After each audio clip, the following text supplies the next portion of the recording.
বাংলার এক প্রত্যন্ত গ্রামে বাস করতেন রমেশচন্দ্র দাস।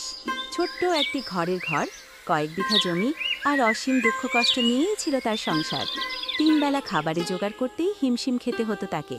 সুমিত্রা, আর কি খাবার আছে ঘরে? গতকালের ভাতটুকু আছে আর একটু ডাল। কিন্তু রমেশ, আগামীকাল কি খাবো? চালের বস্তা প্রায় ফুরিয়ে গেছে। মহাজনের কাছে আর ধার চাইতে লজ্জা লাগে। বাবা, আমার বন্ধুরা সবাই স্কুলের নতুন বই কিনেছে, আমিও কি পারবো না? পরীক্ষা আসছে আর আমার বইগুলো এত পুরনো যে পড়া যায় না। বাবা অনিল, এই মুহূর্তে তো খাবারের টাকাই নেই, বই কেনার কথা ভাবতে পারছি না। হয়তো পরের মাসে যদি ফসল ভালো হয়। কতদিন আর এভাবে চলবে? প্রতিদিন একই সমস্যা, একই চিন্তা। রাতে ঘুম আসে না এই ভেবে যে কাল সকালে কি খাওয়াবো সবাইকে। একদিন সকালে রমেশ যখন তার ছোট্ট পুকুরের পাশে বসে চিন্তায় মগ্ন ছিলেন, তখন একটি অদ্ভুত ঘটনা ঘটল। এ কি, এত সুন্দর হাঁস, সোনালি পালক! এরকম হাঁস তো জীবনে দেখিনি, মনে হচ্ছে যেন সোনা দিয়ে তৈরি। হে দয়ালু কৃষক, আমি একটি জাদুকরী হাঁস। আমি দেখেছি তোমার দুঃখ কষ্ট, তোমার সৎ মন আর পরিশ্রমী স্বভাব আমাকে মুগ্ধ করেছে। হাঁস কথা বলছে, এ কি সম্ভব? আমি কি স্বপ্ন দেখছি নাকি? না, তুমি স্বপ্ন দেখছো না, আমি তোমাকে সাহায্য করতে এসেছি। আমি প্রতিদিন একটি করে সোনার ডিম দেব। এই ডিম বিক্রি করে তুমি তোমার পরিবারের ভরণ পোষণ করতে পারবে।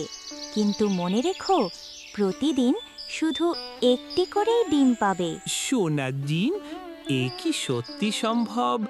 তুমি কি সত্যি আমাকে সাহায্য করবে? তবে একটি শর্ত আছে, তোমাকে ধৈর্য ধরতে হবে, লোভ করবে না, প্রতিদিন একটি করেই ডিম নেবে। যদি লোভ করো তাহলে সব হারাবে। পরদিন সকালে রমেশ অবিশ্বাস আর কৌতূহল নিয়ে পুকুরের পাশে গেলেন। গতকালের ঘটনা তার মনে ঘুরপাক খাচ্ছিল। সত্যিই কি হাঁসটি কথা বলেছিল? নিশ্চয়ই স্বপ্ন ছিল। আমার মাথা খারাপ হয়ে গেছে নাকি? হাঁস কথা বলবে, সোনার ডিম দেবে, এসব তো রূপকথার গল্প। বাস্তবে এমন কিছু হয় না। হয়তো কাল রাতে ক্ষুধার কারণে মাথা ঘুরেছিল, তাই এরকম হ্যালুসিনেশন হয়েছে। আরে, ওই যে হাঁসটি সত্যি এখনো আছে। আর ওটা কি? ওই ঘাসের উপর একটা কিছু চকচক করছে।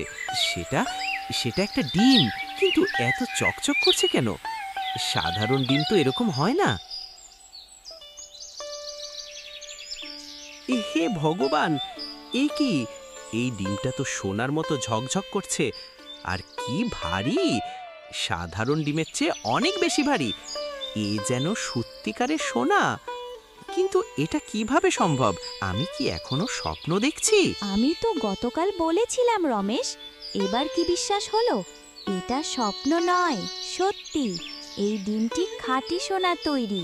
এই ডিম নিয়ে তুমি শহরের স্বর্ণকারের দোকানে যাও, তিনি তোমাকে সঠিক দাম দিয়ে দেবেন। কিন্তু কিন্তু তুমি আসলেই কথা বলছো? এ কি জাদু, নাকি আমি পাগল হয়ে গেছি? আমার মতো একজন সাধারণ কৃষকের সাথে এমন অলৌকিক ঘটনা কেন ঘটবে? রমেশ, তুমি পাগল হয়ে যাওনি। তুমি একজন সৎ এবং পরিশ্রমী মানুষ। তোমার পরিবারের প্রতি ভালোবাসা আর দায়িত্ববোধ আমাকে মুগ্ধ করেছে। এজন্যই আমি তোমাকে সাহায্য করতে এসেছি। কিন্তু মনে রাখবে, এই আশীর্বাদ তোমার ধৈর্য আর সন্তুষ্টির উপর নির্ভর করে।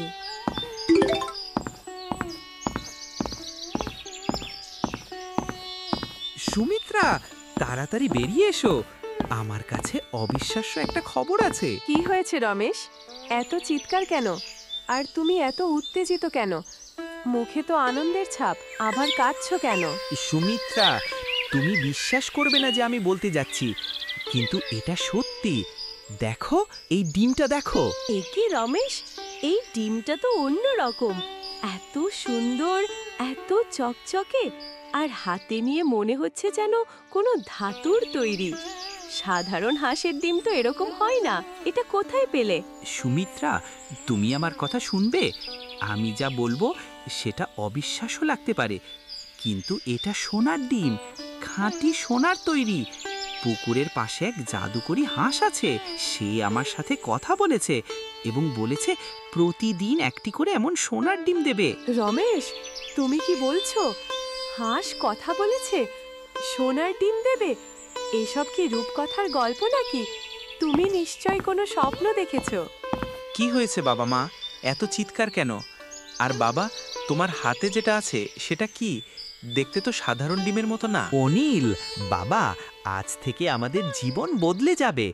এই ডিমটা সোনার তৈরি, এটা বিক্রি করে আমরা অনেক টাকা পাবো। তুমি নতুন বই কিনতে পারবে, মা নতুন শাড়ি কিনতে পারবে, আর আমরা ভালো খাবার খেতে পারবো। সত্যি বাবা, সোনার ডিম! তাহলে আমরা আর গরিব নই। আমি কি আমার বন্ধুদের মতো ভালো জিনিস কিনতে পারবো? রমেশ, এটা যদি সত্যি সোনার ডিম হয় তাহলে আমাদের প্রথমে এটা পরীক্ষা করে দেখা উচিত। সোনার কাছে নিয়ে যাও।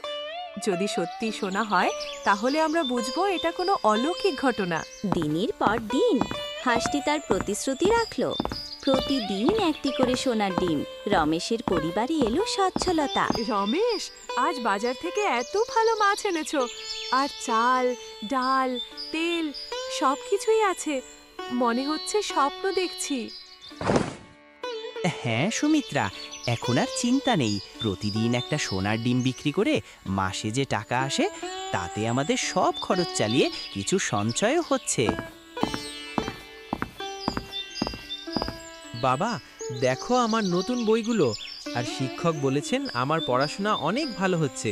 এবার পরীক্ষায় ভালো ফল করব। রমেশ ভাই, শুনলাম তোমার অবস্থা অনেক ভালো হয়েছে। কোথা থেকে এত টাকা আসছে? আগে তো তোমার অবস্থা আমাদের মতোই ছিল। আরে কালু ভাই, ভগবানের কৃপা, একটা ভালো ব্যবসা পেয়েছি। নিয়মিত কিছু আয় হচ্ছে। ব্যবসা? কি ব্যবসা ভাই? আমাদেরও কিছু উপকার হতে পারে। আরে ভাই, ছোটখাটো কিছু। তুমিও দেখো কোনো কাজকর্ম পাও কিনা। কিন্তু মানুষের মন কখনোই সন্তুষ্ট থাকে না। ধীরে ধীরে রমেশের মনে লোভের বীজ অঙ্কুরিত হতে লাগল। শুধু একটা ডিম, যদি আমি 2টা পেতাম তাহলে দ্বিগুণ টাকা হতো। আর যদি 10টা পেতাম তাহলে তো আমি রাজার মতো জীবন কাটাতে পারতাম। রমেশ, তুমি কিন্তু অনেক বেশি চিন্তা করছো। যা পাচ্ছি তাতেই তো আমরা খুশি। ভগবান যা দিয়েছেন তাতেই কৃতজ্ঞ থাকা উচিত। কৃতজ্ঞতা? কৃতজ্ঞতা দিয়ে কি হবে সুমিত্রা? আমি তো এখনো সেই গরিব কৃষকই আছি। একটা ভালো বাড়ি করতে চাই, অনিলকে ভালো স্কুলে ভর্তি করতে চাই। তার জন্য আরো টাকা লাগবে। বাবা, আমার বন্ধু রানার বাবা শহরে একটা দোকান কিনেছেন।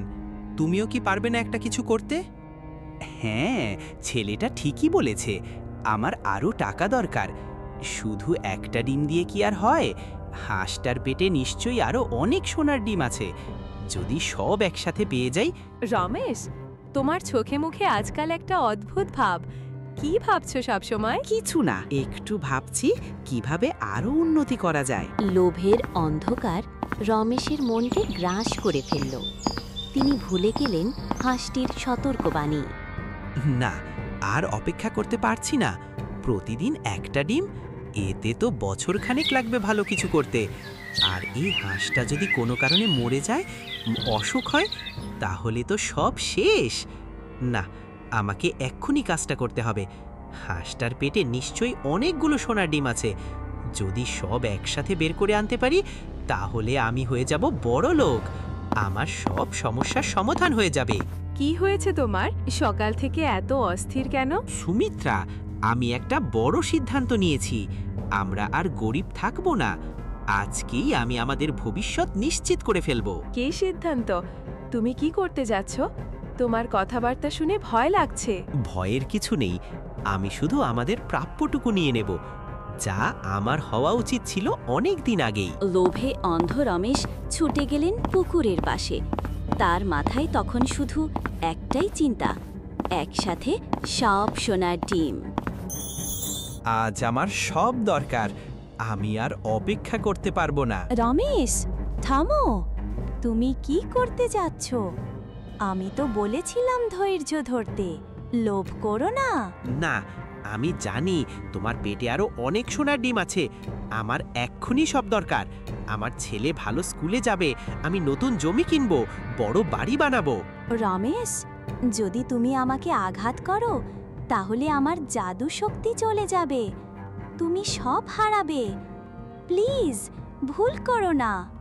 মিথ্যা বলছো, তুমি শুধু আমাকে ঠকাতে চাইছো। লোভান্ধ রমেশ হাঁসটিকে হত্যা করলেন, কিন্তু যখন তিনি হাঁসটির পেট খুললেন, এ কি, পেটে তো কোনো সোনার ডিম নেই, শুধু সাধারণ হাঁসের মতোই।